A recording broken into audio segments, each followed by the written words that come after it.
I'm sitting at a spot that will look completely different a year from now. I'm on a tennis court at Greg Clark Park, and at this court, they're going to tear this court apart, and behind me, there's going to be a skate park. Now, this skate park, I've gotten a lot of questions on when is it being built, what it's going to look like, and specifically from skateboarders, they want a bigger and better park than anything that's been proposed or that they've seen, and that's what they're getting. So it's also going to be this pump track, which is a bike park. So it's going to be a combination skate park and pump track. So last night at City Council, 3 options were proposed for this skate park. The first option is what was proposed a few years ago. This is what people were not very happy about. It just wasn't that good or that big of a skate park. The second one was bigger, where they would tear this tennis court down and would go back, I believe, towards the swimming pool and basketball court area. This second one would kind of compete with one of the top skate parks in Central Texas. But then there was a third option that was even bigger and better. The reason the third option worked so well and what so many people, including myself, are so excited about is it included a bike park, or what they call a pump track. So the reason this works so well is they took the money from the skate park. They also took the money that was set aside for the pump track or the bike park, and they put them together. So it just makes the dollars a little more efficient, and it just means more features for us. What really got the council members excited was that it's an all-wheel track. So a pump track, usually BMX or mountain bikers get excited about because it's a bike track, but scooters can use it. Inline skaters and roller skaters, they even say that certain types of wheelchairs will be able to use it on it. So when they say all-inclusive, they really mean all-inclusive.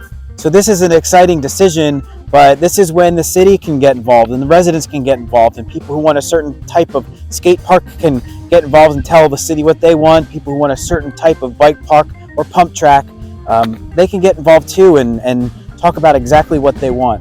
So if you have any ideas and you want to get involved and you're not sure how to do that, just let me know. I'll be sure to point you in the right direction.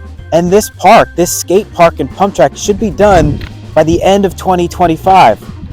Another point that I thought was pretty interesting during the city council meeting was this Grove project. Now, this is an area right off of 150, and it's going to be developed into housing and retail. And it's the essential part of this is this road that goes from 150 to Yarrington. The road is going in because it's supposed to relieve those huge traffic jams on 150 that you see going from 35 out to 150 east at rush hour in the afternoon and early evening. So as it relieves this traffic and so many people will use this new road, it seems like an ideal spot for retail. It's this amount of retail that kind of created a point of tension between the council and the developer. The council really pushed for 96,000 square feet of retail in this area. The developer pushed back and only would commit to, I think, 20,000 or 24,000 square feet of retail. The developer knows that most of the profit will come from building apartment housing or some kind of housing. So naturally this created some back and forth with the council, and they really pushed for the retail, which it was good to see, because I always hear people saying that the council always just wants more housing. They just want to develop more housing, and that was not the case. That's not what I saw watching the city council meeting. I know a lot of people who live east really want a grocery store out east, and I think this is one of the possible locations for that. And from what I could tell, you can't do that with 24,000 square feet. You need what the council wanted, closer to 100,000 square feet for something like that. It basically just ended with a developer saying he would have to crunch the numbers to see if that would actually work, and the council said that's fine, but we're not going to bend on that, which is encouraging to me. And I really hope that the road gets developed the way they want. I hope the retail goes in for what people want on the east side, but you have to give credit to the city council for sticking to their guns, and it was good to see what so many people are asking for. City council hears that, and I think they acted on it last night.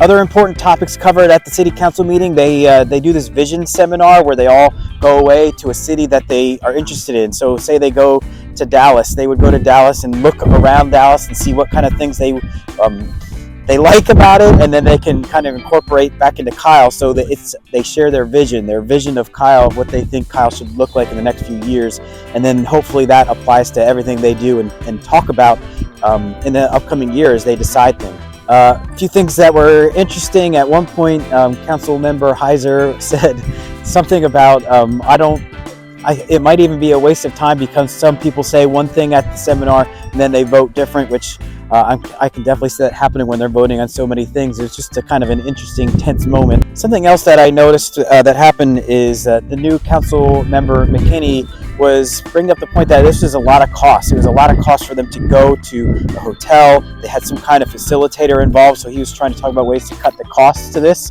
which is always appreciated.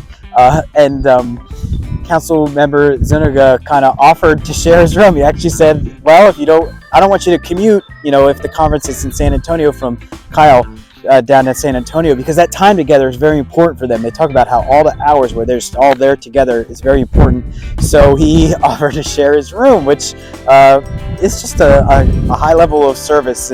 People get in this position, you always look for, are they in it for the power, or are they in it for the service? So that definitely shows where his mind is at with trying to save dollars any way he can. I just thought that was pretty cool, and I appreciated that.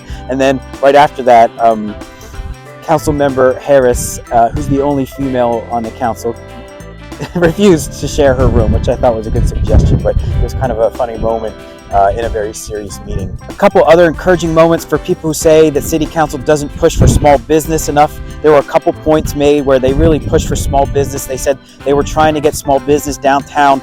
It's just not there yet. There's just not enough infrastructure there. As you watch these meetings, you really learn how the developers they do have a lot of power, but City Council is trying to negotiate with them and trying to get small businesses downtown, small businesses where people want them, and Kyle, and retail where people want them. They don't want to just build houses everywhere. They want to build the kind of town that I hear a lot of people talk about, and they hear a lot of people talk about. So keep telling City Council what you want. If you want a certain type of business, you want retail around, if you want a certain type of park, if you want more green space, whatever it is you want, they're listening, and you can see that they're actually trying to push forward what people want. So if this was helpful, like and subscribe and comment, but just let me know how to make these better. If a very quick summary of City Council meetings is interesting to you, write down what you'd want more of and what you want less of, or any suggestions to make this better. And if people like it, I'll do another one.